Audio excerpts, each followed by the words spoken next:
So how to use FastAPI? In today's video, I'm going to show you everything you need to know to start from scratch until you have a working server in your local environment. We will go over tools and installation, how to define your first router, defining models, and integrating with the database. And by the end of it, I'm going to share some wisdom about structuring your code in a way that will serve you in the future. If you stay until the end, I'll also show you where you can find my code to use for yourself. So if you're ready, let's jump right into it. The best way to begin is to show you the server in action in an example, and then from there we can start building it together. So what we are building today is a blog backend. I'm creating a server to create blog posts and store them in a database. So let's look at the API we have so far. So these requests over here are requests that we can make from this server and get a response. And the server is currently up. We can see that by the text we have here because I started it. And don't worry about it. I'll show you how to do all of this yourself later. But for now, I just want to give you an example.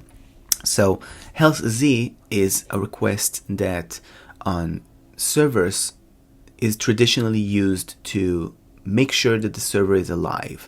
So if we go to health Z and click send, and by the way, don't worry about all of this. This is called Postman, and I'll show you how to install it later on. This extension allows you to test your API in real time as you're building it.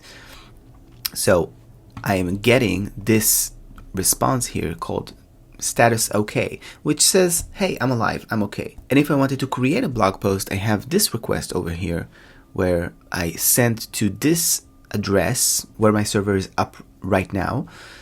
Localhost is my machine, and port 8000 is a port that I chose, and /blog is the API route that I use to make this happen. So my request has title tests, and some text inside a post in Markdown is the content. Usually this would be the title of your blog post and a Markdown version of your blog post. So I'm just going to change it a little bit just to show you how it works. This blog post is the best blog post.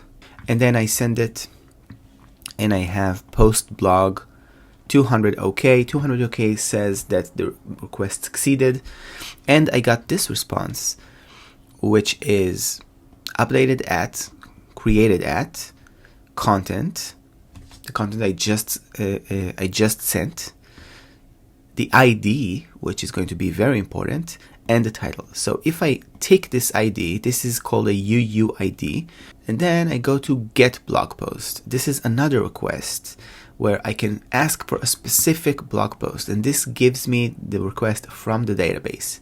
So I'm going to paste my request here, my UUID, the ID of the post that I just created, click send, and there you have it. I got it. This blog post is the best blog post, some text, and this is a backend API for a client that you can build separately. Then you would send requests, get responses, and render them on your client using something like React. So this was a little taste to show you what we're building. Now let's get to the interesting part and actually build it. So let's talk about installation and the tools you'll need to actually start creating servers with FastAPI. The first thing you'll need is Python. You can find Python by going to python.org, which is the official website, and clicking on downloads. Now here there's version 3.12.6. For our example, there isn't a restriction on the version. You can use whatever version you want. Sometimes you might build something that requires specific versions of Python and packages in Python. But for now, I'm going to ignore it. You can download for whatever system you're using from this page. There are other ways to download Python, but this is the easiest way with the least hassle. Other ways include PyEnv and Brew. All of these are legitimate ways to install Python. To keep things simple for now, I'm going to recommend using the official website. The other tool I'm using here to make your life and the lives of other developers that might use your code after you is called Poetry. And Poetry is a package manager that allows you to lock certain versions of your code and use them either in production or on another developer's computer, this would lock all the versions that you're using either in FastAPI or some other packages under a lock file, and then those versions will be locked in, and you can take that lock file and put it anywhere else. And this promises that only the versions that you used in development are going to actually be used in production or in the development on a different developer's computer. This is very important because even small changes in packages could change the code and how it's reacting to your development code. Another way you might have seen developers use packages in their code is by using the requirements.txt file. This is another file which is just a list of packages with their versions. That is a simpler solution. I don't like it because it is very clunky, very old, and we have better tools now, so why not use them? So to actually start your project, you will create an empty folder on your computer, and aside from Python and Poetry, which are actual code tools, you also need a tool to write code in, and that is VS Code. I'm using VS Code. This black screen that you're seeing here, this is VS Code. It's very, very comfortable. It's very easy to use, a lot of extensions, and you could use other tools as well. If you're familiar with PyCharm, you could use PyCharm. I'm not a fan of PyCharm, sorry. I just love how simple VS Code is and how easy it makes my life. So to actually start your project, you will create an empty folder and open VS Code in that folder. So let's do that together right now, and then we'll go back to the code I already wrote. So I'm in my terminal right now, and I have a folder called projects where I store all my code. In here, what I'll do, and I'm on Mac, so this might be a little bit different on Windows. So I'll do make dir FastAPI test. I'm just going to call it that because I'm not actually going to use this folder later on. And then I'm going to go into it, cd FastAPI test. Okay, and this is a completely empty folder. ls is to list everything that's in here. Nothing in here. This is completely new. So now let's start a Poetry project. Poetry init. This is what you'll do to start a project. Okay, so package name, version, description, author, license. I'm just clicking enter. If there's anything you want to change when this shows up to you, just write the thing and then click enter. Otherwise, it's going to use the default information that's found in the brackets. Would you like to define your main dependencies interactively? No. I'm going to just finish this. No as well. And yes. Okay, so now it's created my file. If I do ls again, I have a Py project, but there's nothing in it yet in terms of actual packages that I can use. And I know I didn't explicitly say how to install Poetry, but I will have the link to the installation page in the description of this video, where you can go and copy the command to install Poetry on your computer. So now that we have the project defined, let's add FastAPI. So Poetry add FastAPI. So now it's adding this version, and it's doing everything it needs to do to make sure API is working on my computer. API is installed. Another package I'll need, which is the actual server to run the API app, is UVcorn. So Poetry add UVcorn. Okay, so I added that as well, and now if I do ls, I can see that there are two files, pyproject.toml and poetry.lock. So now that you know how to install FastAPI in a local environment with Poetry and VS Code, let's go back to our code and see how to install some extensions that you'll need to make your life easier using VS Code. We're back in VS Code, and I want to show you the extensions tab. This is the extensions tab, and you can see everything that's we already have installed. Some of these won't make sense to you, that's fine, because I'm also using this computer for work. So some of these are packages I use for other projects. But for now, I want to show you a few extensions that you'll need to install to work with Python code. The most important one is this one, Python. This is the support for the language. It helps you with formatting, it helps you with linting, and you need to install this to actually get hints from VS Code whether your code is okay or has some issues. Another important extension is the Postman extension. This one is what I showed you earlier. This will actually allow you to make the requests from inside VS Code and not go into either a browser page or install the Postman app separately on your computer. This is helpful for a lot of reasons, but for now, those reasons are enough. Later on, I'll show you how to integrate with a Postgres database. To make that work for you, you'll want to make sure that you have Docker installed. On VS Code itself, you don't really need to install any extension to work with Docker in the way that we will later on. But just know that Docker Desktop is something you'll need to work with to integrate with the database in an easy way for the code that I'll show you later. For now, if you want a snapshot of the packages that I use, just to make sure you're following along, these are the packages that I'm using. And I think for installation, this is pretty much it for now. So let's mark a V on the installation part and let's write your first router in FastAPI.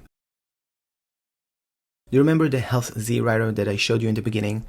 It's this one where you click send and you just get status OK.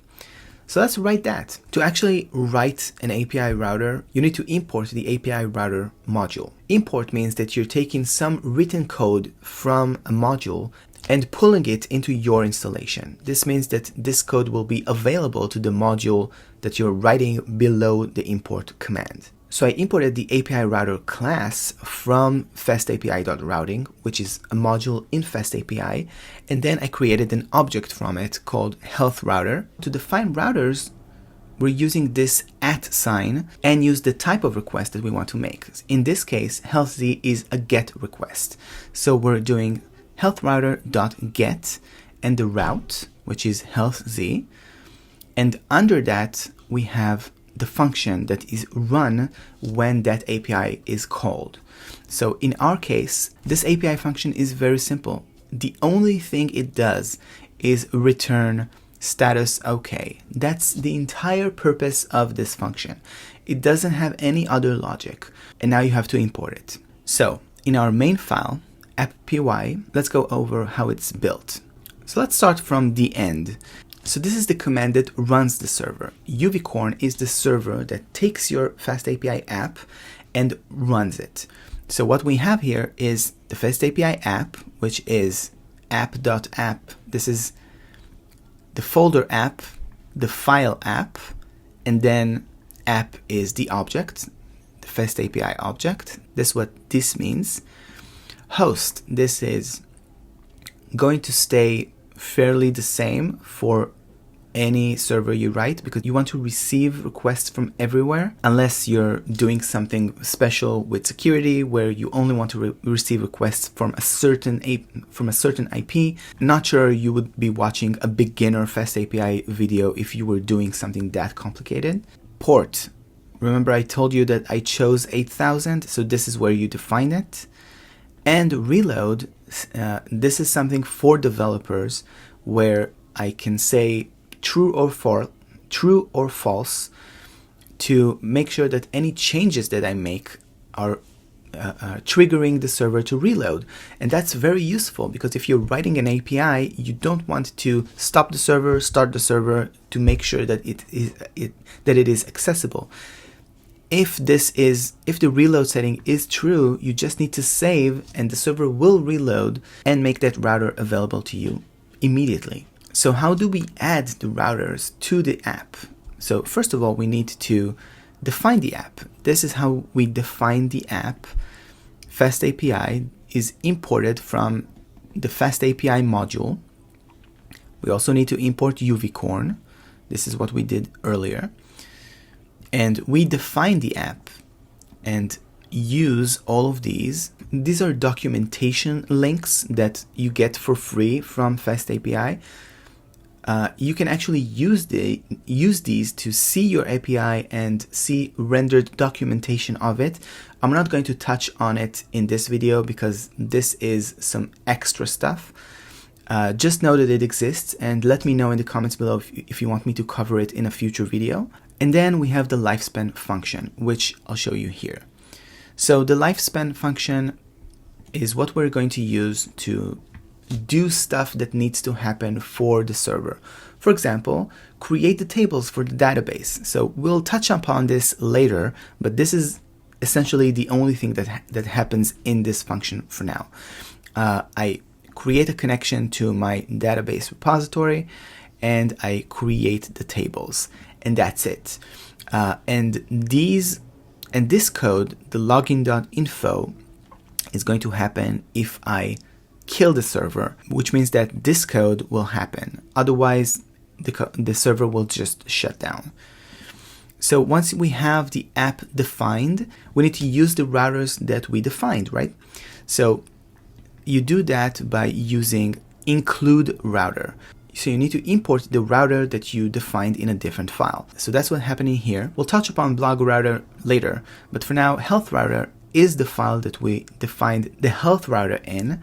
So we're using that, and then we include router with the object health router. And I remind you, it's this object, health router. We defined the get router on it, and now we can bring it back to the actual main app and include it there, which is what we're doing here, include router. And then when the server is up and running, this router will be available to use through the API, which is what I showed you earlier by using that request on Postman. And there you have it. If you followed this little tutorial, you now have your first router. Okay, so now let's talk a little bit about integration with a database. For this example, I'm using Postgresql and I'm hosting it on my Docker desktop on Mac. You can use Docker desktop on Windows as well, or any other operating system that supports Docker. I'm not going to dive too deep into how Docker works. This is a whole other video, but for now I'm just going to say that I have a Docker of Postgres running right now on my machine that I installed using Docker Compose, and I'm using it to integrate with my app, and I'll show you how to do that. So I have this file over here called dockercompose.yaml. Inside that file, I defined an image of Postgres 16, and I defined all of the configurations that Postgres needs to work. That includes user, password, and the database, the port that Postgres uses, and where it saves its information on my disk. If you want me to make a video about how to install and use Docker, let me know in the comments below. For now, after defining this file, I started Docker Compose, which comes with Docker Desktop. It is available to you once you install Docker Desktop on your machine. So in the folder where that YAML file is defined, you can write Docker Compose up, hit enter, and that should be it.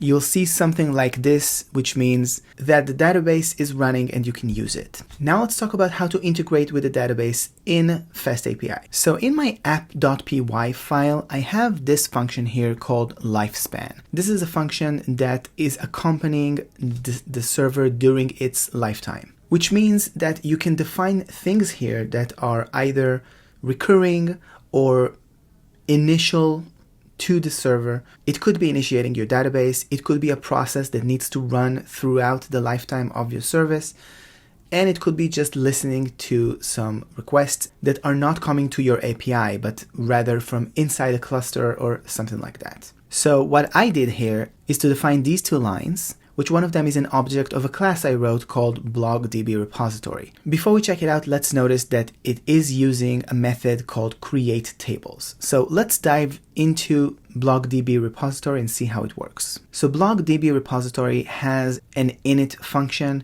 and it is defined in the worst possible way. And I want to highlight that this is not how you use a database. I use this just to make it easier on myself while writing this server locally. Don't do what I just did here, which was to define this connection string and just use it hard-coded in the code.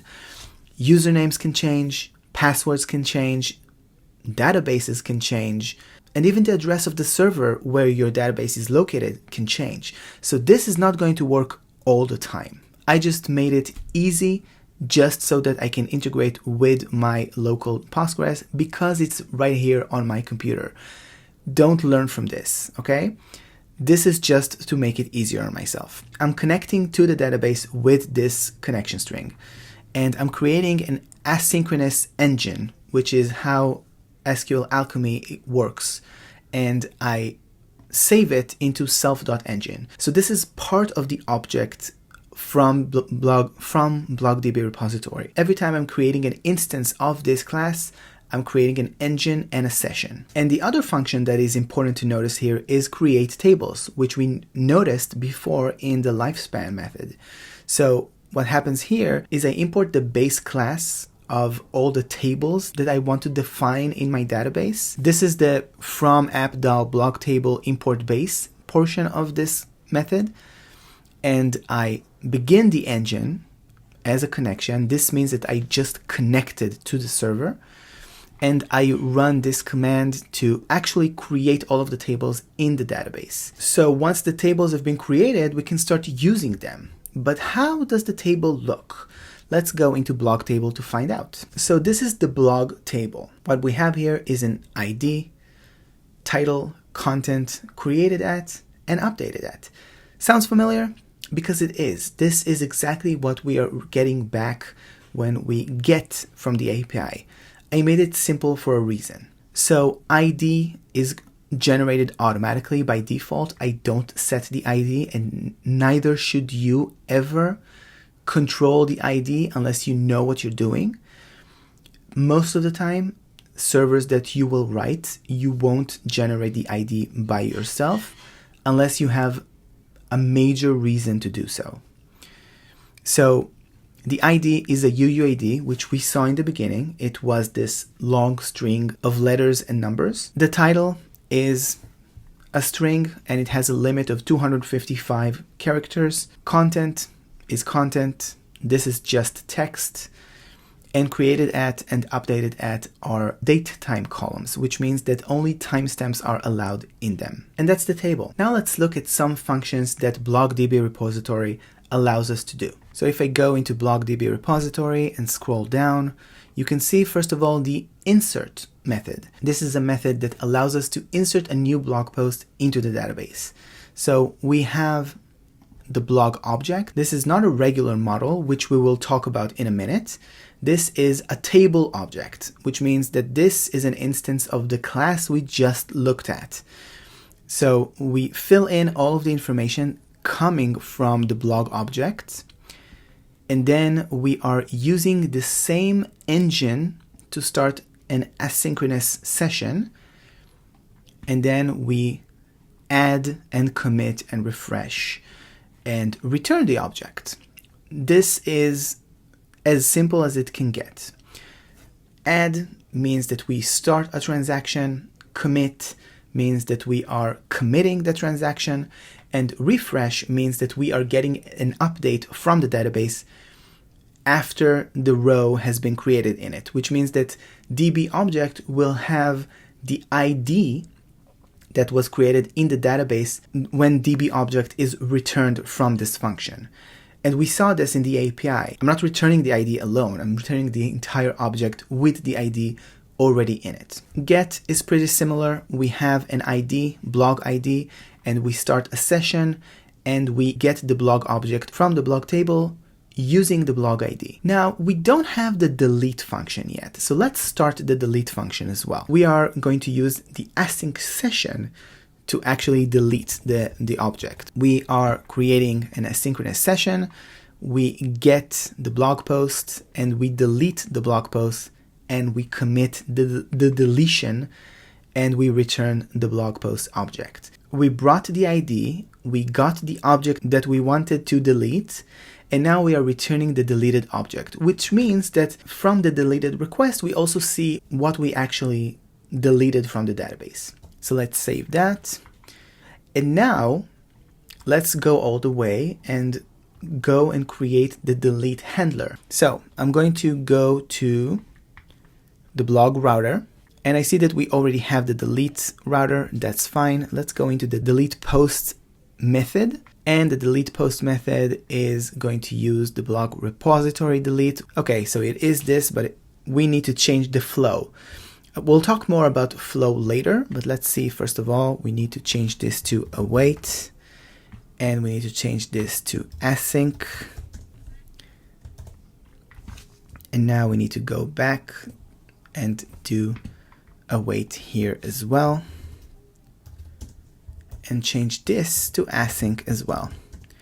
There's no reason that you would use FastAPI and not use asynchronous handlers or asynchronous functions.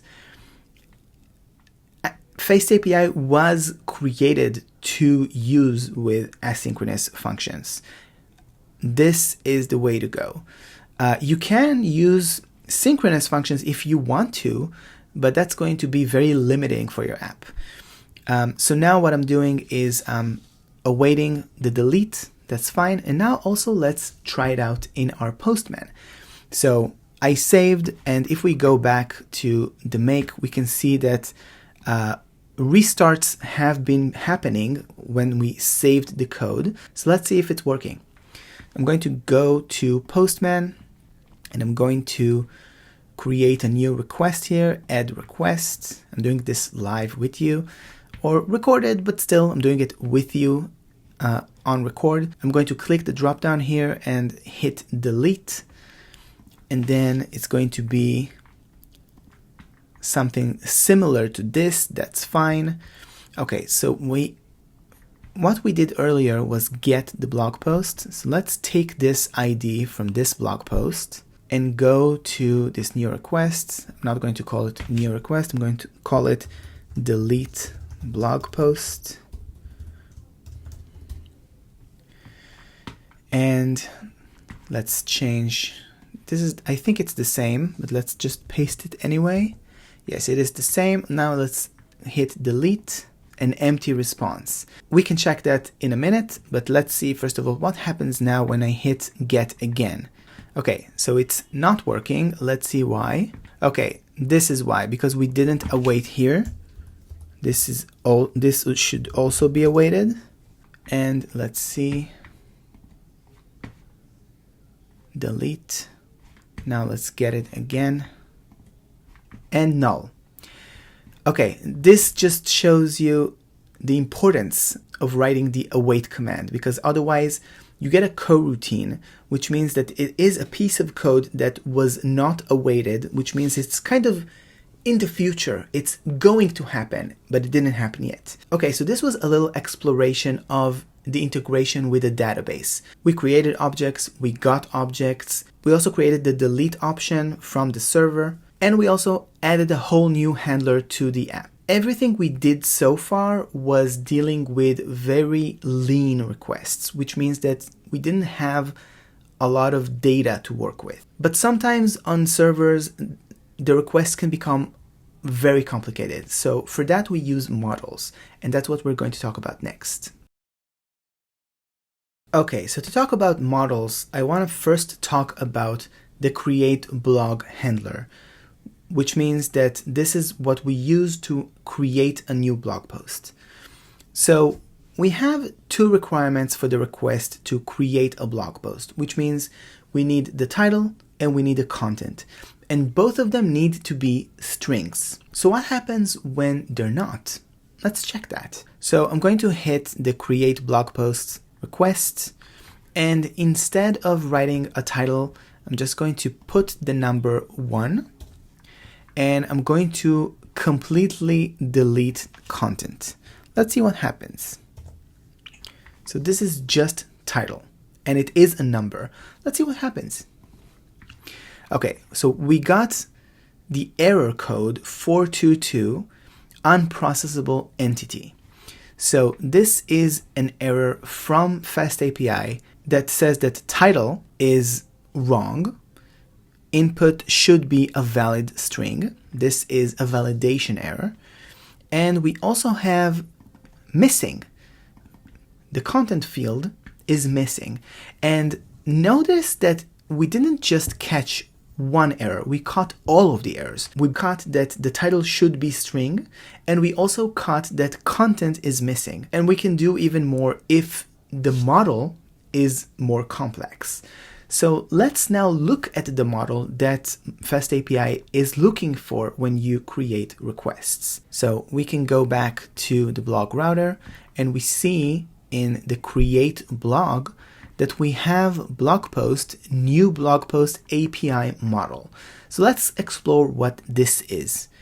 I'm going to click on it and click command, and we can see that this is just a model called new blog post API model, and it has the ID which could be none. And that's fine, because when we create a new blog post, we don't have an ID for it yet because it is generated in the database. But when we get the blog post back from the database, we do want to show the ID.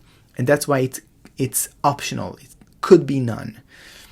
And for title, we want it to be a string, and we want the content to be a string. So this is how you define a model. It's just a class that inherits from base model, which is a Pydantic module. From there, you can define how you want your model to look like. This is how the request is sent. Now, this could be a lot more complex, but I'm going to leave it at that, and I'm going to leave resources in the description of this video to show you more about how models are used. This includes the FastAPI descriptions and documentation and the Pydantic documentation. Just so you can dive a little bit further into this, because Pydantic is a fantastic, amazing, incredible library that you should use. So once we defined the model, we can just use it in our handler. If I go back into blog router, you can see that I'm using it in blog post, and I'm also using it in update blog, which we didn't use, but I'm going to skip it for now because this video is already longer than I wanted it to be. But you can just use this as a blog post API model in here. It can be the same. You don't have to create different models for different routers. And that is also a good segue to what I want to talk about next, which is the API flow. Okay, so what is API flow? A request is coming in, one of the handlers on your server catches it, handles it, and a response is sent back to the client who made the request. Now, looking at my code, you might have noticed that I do things in a very specific way, which means that to create a blog post, I have a function that creates a model, and then I have another function that creates the post. And if I go into the function that creates the posts, I also have a function that creates the post in the database and returns a response. That response is then sent back into the create post function, and that function returns that response back into the handler, which is this function that you see right here called create blog. So why do this? Why make this separation? This is something that I wanted to include in this because it is important for new software developers to understand the importance of making your code modular. If I had everything in one file, it would be a disaster. It might have been a lot quicker to create because I just create everything in one file, run that file, and I'm done. Everything, all of the code that you've seen here today could have been stuffed into one file, into one Python file, and run. It is a possibility, but it's going to be very, very difficult to check it like that. And it's also going to be very difficult to maintain, because if we have everything in one file, no separation between functions, we can't isolate bugs. When bugs happen, and they inevitably happen, we don't know where to look to locate the bug. And that's one reason it's so important. The second reason is just being kind to your colleagues who need to look at this code when you're on vacation or when you're not working there anymore. Making your code modular also allows you to reuse things. You can take a piece of code that you used for a specific function in your server, and then you can use it for something else. Not all of the code that you're creating is just for this server. Maybe there are parts of it that you can use elsewhere. I can take the health router, which I made for this server, and I can use it in every other server that I'm using.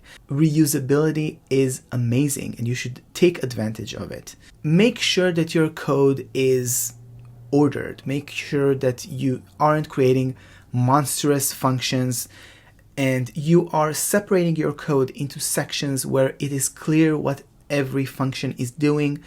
It's going to be so much better for you if this habit becomes something you do early, because if you don't, this is going to be very hard to change later. And also, when you have these layers in your code, it's very easy to design your server in a high-level way where you have the database layer, and you have the business logic layer, and you have the API layer, which means that each section is separate. The business logic is kind of the glue that talks with the API and also talks with your database.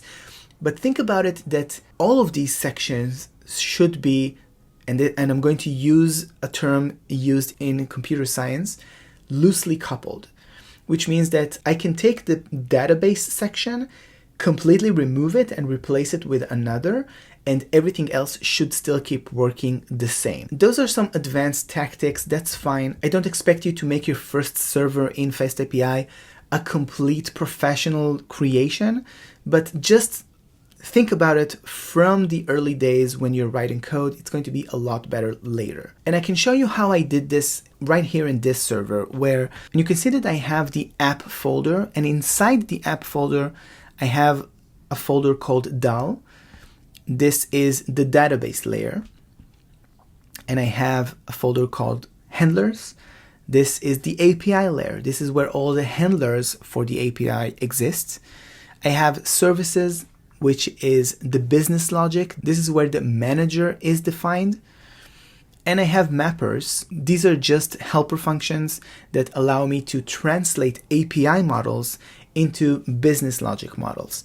And it doesn't really matter here because everything we did is the same, but sometimes there are some properties in your database layer that you wouldn't want to show in your API layer, and that's why you need these mappers to take what you need from the database layer, keep all the rest in the database, and send the new API model to as a response in the API layer. So that's the reasoning for that. And in the root level of the app, we have the app PY, which is where we start the program, as we discussed earlier. Conf is where we define configurations for the app.